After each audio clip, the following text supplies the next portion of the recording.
vous êtes en compagnie de Jorine pour Histoire de Superstition. Gros bisous et merci à Tartampio 34 pour sa superbe émission. Ce soir, j'entame une toute nouvelle série. Vous vous souvenez, quand je vous avais parlé des légendes arthuriennes et de Brocéliande. Cette fois, j'attaque les légendes celtiques. Elle part sur environ 5 à 6 émissions.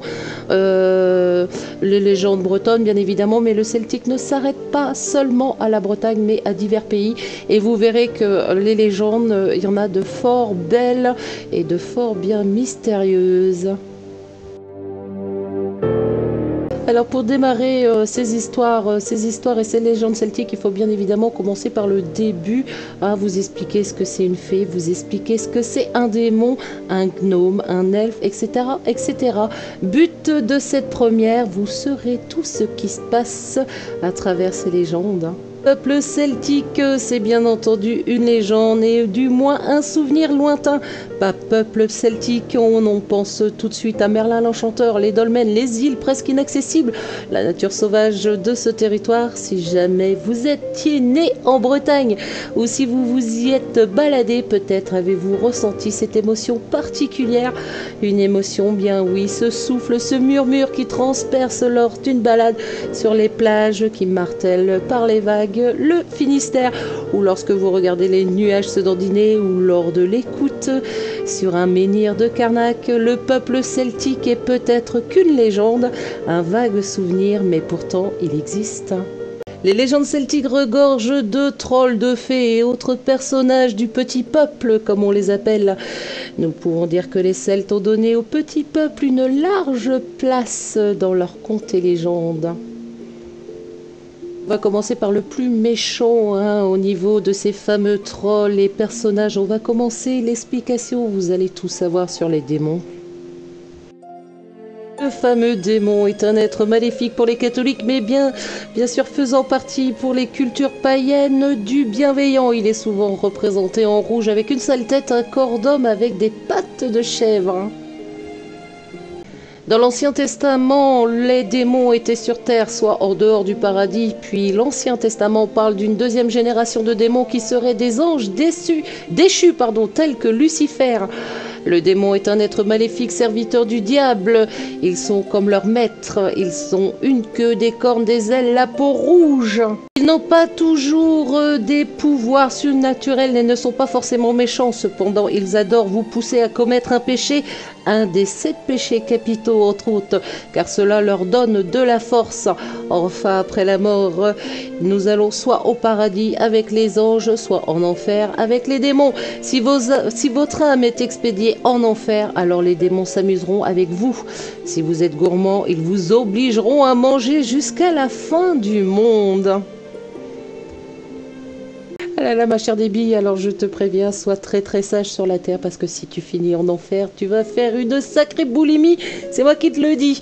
On poursuit avec l'enfant démon. L'enfant démon naît de la liaison entre une humaine et un démon.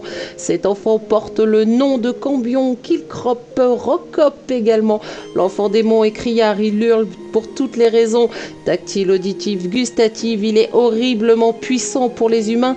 Il est aussi vorace, lourd à porter, mais très maigre visuellement. En grandissant, il rit du malheur des autres.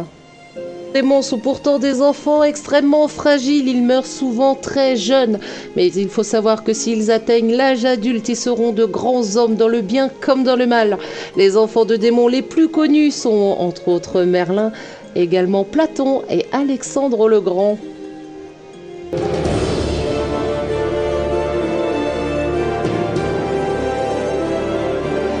La principale activité du démon est d'être tout simplement méchant et sournois. Ils sont souvent missionnés pour harceler et torturer le corps et l'esprit. Pour certains, les démons sont la cause des maladies physiques et mentales. Et ces pathologies se soignent à coups de prière et d'exorcisme. Se tient à souligner que tout ceci n'est qu'une pure croyance. Donc n'allez pas prier le diable parce que vous êtes malade.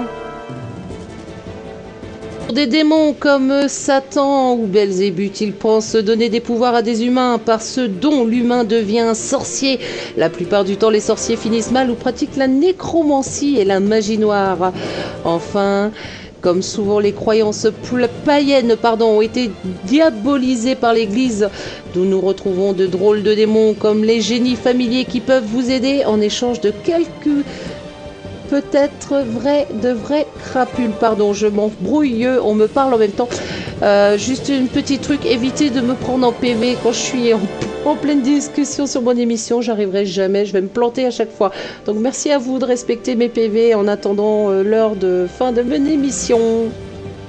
Entre autres, les démons les plus célèbres, Abaddon de démon de la guerre, Asmodée de la luxure, Azabel, le démon du désert, c'est un Néphilim, Balbérite, le blasphème, Baal, la foudre, Belphégor, la paresse, le fameux Belzébuth, le dieu des mouches, Léviathan, le crocodile, Lilith, reine des damnés. Lilith sera la première humaine qui fut chassée du paradis. Elle dirige les damnés qui sont des sorciers, les scubutes. Vous avez ensuite Lucifer qui représente le démon de la lumière, Mammon, la cupidité, Mérine, la peste, Maloc, les sacrifices humains, Pan, dieu de la nature. Il n'est pas un démon car il est une divinité grecque, mais à cause de son physique mi-homme, mi-bouc, la religion catholique l'a mis en démon. Satan, l'étranger, mi-homme, ni dragon. Le mot démon est également donné au génie des maisons comme un terme affectif. Dans ce sens, le démon est ni bon ni mauvais et fait partie du petit peuple. Dans la culture mésopotamienne, l'Asmatuste est un dit démon car elle a des attraits peu sympathiques. Cannibale, elle enlève les enfants à leur mère, crée la maladie et les fausses couches. En ce qui concerne les différents démons que vous pouvez retrouver dans les légendes celtiques, nous allons passer à beaucoup plus doux et beaucoup plus joli, celle des fées. Le mot fée vient du mot fada qui veut dire destinée. Et oui, quand on vous traite de fada, c'est pas parce que vous êtes barge, mais simplement fada veut dire destinée. C'est quand même plus joli. Les fées sont les gardiennes de la destinée, de la nature. De plus, elles sont l'emblème du petit peuple. Les farfadets, les gnomes, les elfes, les gobelins, les trolls, les nains, les lutins et tout ce petit peuple. Les fées ont plusieurs caractéristiques communes. D'abord les ailes. Elles possèdent obligatoirement des ailes, soit une ou deux paires. Si elles n'en ont pas, ce sont des nymphes ou autres demoiselles. De plus, leurs ailes sont constituées d'éléments de la nature. Les ailes de papillons, de feuilles, de plumes, de pétales. Enfin, pour dissocier les anges des fées, c'est simple.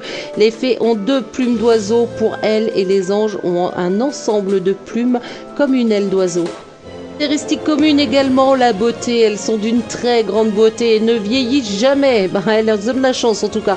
Sauf les fées de la destinée qui aiment se déguiser en vieilles femmes pour demander de les aider. La taille également. Elles sont généralement de petite taille, soit quelques centimètres à 1 pouce. Pour les plus grandes, celles qui vivent auprès des hommes, maximum 1,55 m. Niveau habillement aussi, c'est souvent les mêmes caractéristiques. Elles sont souvent nues ou vêtues d'étoles, de toiles d'araignée, de brindilles, de plumes, de feuilles ou de pétales de fleurs. Voir sous différentes montures ces fameuses fées, elles se mêlent fréquemment à leur pelage ou à leur plumage, tel un caméléon. Les fées ont souvent un halo de lumière autour d'elles, bleu, jaune ou vert. Enfin, dans certains contes et légendes et illustrations, la fée tient en main une baguette magique. Ce sont souvent les fées marraines.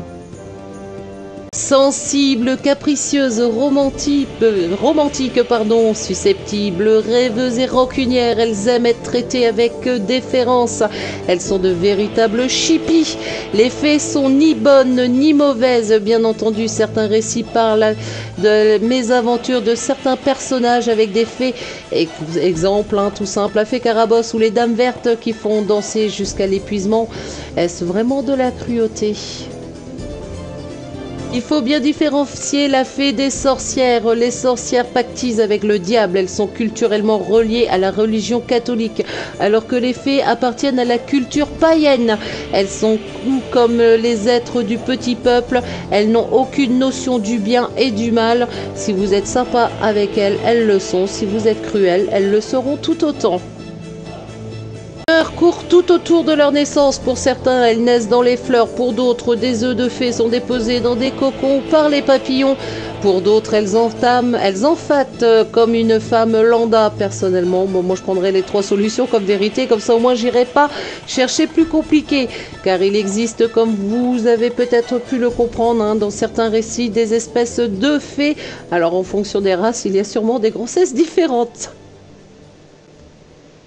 De leur vie, ces jeunes demoiselles vivent dans la tranquillité de la nature, dans les bois, les prairies et les sources, car elles y sont les gardiennes. Elles protègent la nature, se nourrissent d'amour et d'eau fraîche, hein, n'est-ce pas? Du nectar, des fleurs, soignent les arbres, les animaux, les fleurs, imitent le chant des oiseaux, jouent avec les animaux. Parfois, elles ont des arbres fétiches que l'on nomme des arbres aux fées. De plus, ce sont les fées qui réveillent la nature endormie, qui régulent les saisons grâce à leur danse. Elles régénèrent et donnent de l'énergie à la nature. Le printemps est la saison préférée des fées et celle où elles travaillent le plus. Si vous voulez les voir, c'est dans ces périodes-là et surtout au mois de mai où vous aurez la plus grande chance de les observer à l'ouvrage. Je vous conseille de suivre le calendrier féerique si vous arrivez à le trouver quelque part. Ensuite, à cause de leurs origines, hein, comme je vous ai expliqué tout à l'heure, hein, destinée, c'est bien leur mot. Les fées prédisent l'avenir des hommes. Elles sont les marraines de bon nombre de petits bouts de choux ou de roses. Elles les guident vers leur destinée grâce aux dons ou par les missions. Elles les punissent par un sortilège. Et sont aussi les protectrices des guerriers, des chevaliers. Elles leur enseignent la loyauté, la bravoure et le courage. Elles les guident vers la gloire, mais aussi vers leur mort, vers l'autre monde où en prennent soin.